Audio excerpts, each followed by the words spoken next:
दुटप्पी धोरण म्हणजे काय, एका बाजूला धर्मनिरपेक्ष आहोत असं सांगायचं, प्रत्यक्षात मुस्लिमांचं तुष्टीकरण किंवा लांगुल चालन करायचं, हिंदूंवर मात्र अन्याय करायचा, त्यांना नेहमी दुय्यम स्थान द्यायचं, हेच काँग्रेसचं धोरण राहिलेलं होतं. आणि या धर्मनिरपेक्षतेच्या खोट्या चेहऱ्यावर अडवाणींनी प्रहार केला आणि तो जो धर्मनिरपेक्षतावाद आहे किंवा छद्म धर्मनिरपेक्षतावाद हा समोर आणला लोकांच्या, त्याच्यावर पूर्ण देशभरामध्ये चर्चा घडवून आणली.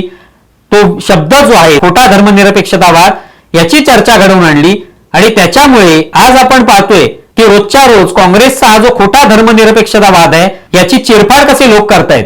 काँग्रेसने कसं खोटं धर्मनिरपेक्षतावादाचं एक चित्र उभं केलं होतं हे सांगण्याचा प्रयत्न करतायत. आज काँग्रेसचे नेते कुठेतरी देवळांमध्ये जाताना दिसत आहेत, पण एरवी ते जाताना दिसत नाहीत. निवडणुकांच्या वेळेला ते जाताना दिसतात, तेव्हा लोक त्यांचा हा खोटा धर्मनिरपेक्षतावाद जो आहे तो ओळखायला लागलेले आहे. त्याची सुद्धा पायाभरणी अडवाणींच्याच काळात झाली.